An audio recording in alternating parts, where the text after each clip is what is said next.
Dear student, हम लोग पढ़ रहे हैं फंडामेंटल राइट, मूल अधिकार किसे कहते हैं। आमतौर पे अधिकार क्या होता है हम सब जानते हैं। मूल अधिकार 7 प्रकार के होते हैं कि एक को संपत्ति के अधिकार को विधिक अधिकार बना दिया। इसके पहले ये जरूरी है अधिकार कहते किसे हैं। अधिकार मानव जीवन की वे परिस्थितियां जिनके अभाव में समानता कोई भी व्यक्ति अपने व्यक्तित्व का निखार नहीं कर सकता है, उसको अधिकार कहते हैं। अधिकार कितने हैं? मूल संविधान में 7 थे, वर्तमान में 6 हैं। कौन कौन से अधिकार? समानता का अधिकार जो कि आर्टिकल 14 से 18 है। स्वतंत्रता का अधिकार 19 से 22। शोषण के विरुद्ध अधिकार 23 से 24। धार्मिक स्वतंत्रता का अधिकार 25 से 28। सांस्कृतिक एवं शैक्षणिक अधिकार 29 से 30 और संवैधानिक उपचारों अधिकार आर्टिकल 32 होते। संपत्ति का अधिकार आर्टिकल 31 में था, किंतु इसको हटाकर विधिक अधिकार में कन्वर्ट कर दिया गया और वर्तमान में आर्टिकल 300 में है। सवाल ये उठता है, इसको मूल अधिकार से हटा क्यों दिया गया? मूल संपत्ति का अधिकार, जैसे मेरे 2-3 भाई उन्होंने अपनी मेहनत से संपत्ति अर्जित की, अब हम उस पे उसका हिस्सा नहीं मांग सकते क्योंकि उसने अपनी मेहनत से अर्जित की संपत्ति, इसलिए विधिक अधिकार में कन्वर्ट कर दिया गया। यदि आपको अधिकार नहीं दिए जाएंगे तो आपकी स्वतंत्रता में हनन होगा। अधिकार क्यों जरूरी है? जैसे हम लोग बात करते हैं, कई बार समानता के अधिकार की बात कर रहे हैं, या स्वतंत्रता के अधिकार की बात कर रहे हैं, या अभिव्यक्ति के अधिकार की बात कर रहे हैं। आपका भारत एक लोकतांत्रिक देश है और लोकतांत्रिक देश की पहचान ये होती है जनता की सार्थक भागीदारी, उसको हम लोकतंत्र बोलते हैं।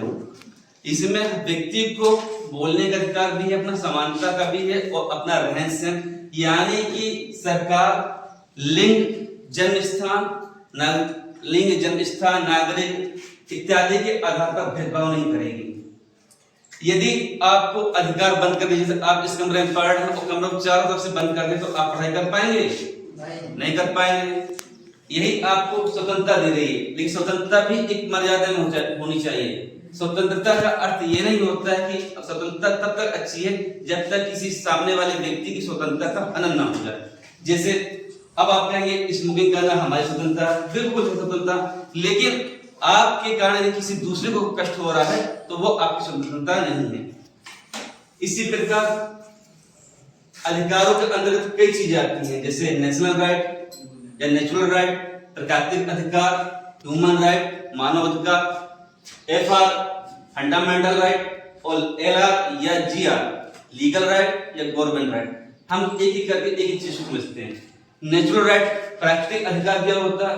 वे अधिकार जो हमें प्रकृति से प्राप्त होते हैं उन्हें हम प्राकृतिक अधिकार कहते हैं। कोई भी हमने इन अधिकारों को छीन नहीं सकता। एक वैज्ञानिक थे जिनका नाम था जॉन एलॉफ, उन्होंने कहा था कि प्रकृति से हमें जो अधिकार मिले, चाहे हम किसी भी धर्म से हों या किसी भी देश के हों, वो अधिकार हमें नेचुरल मिल रहे हैं, उनको हम कोई छीन नहीं सकता।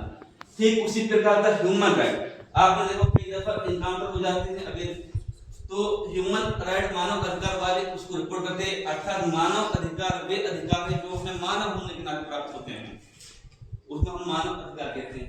मूल अधिकार की परिभाषा संविधान में कहीं भी नहीं कही गई, लेकिन गोलकनाथ वर्सेस पंजाब केस में सुप्रीम कोर्ट ने मूल अधिकारों को निम्न शब्दों में परिभाषित करने का प्रयास किया है।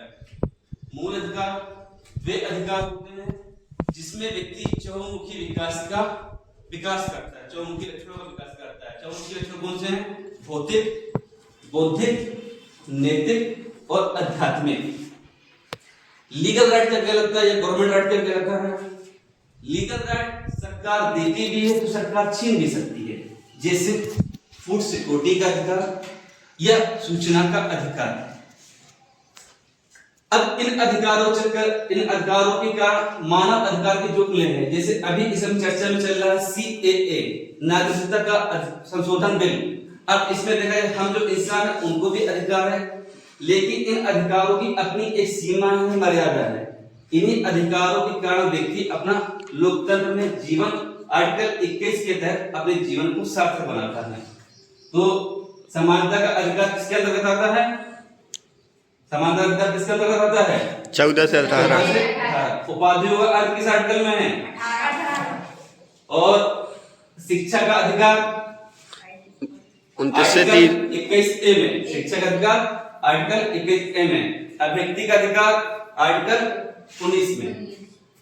इसी प्रकार हम अपने अधिकारों की जानकारी पर नागरिकता का सही पालन करते हैं। अब नेक्स्ट क्लास में हम पढ़ेंगे CAA या नागरिकता के खिलाफ। धन्यवाद।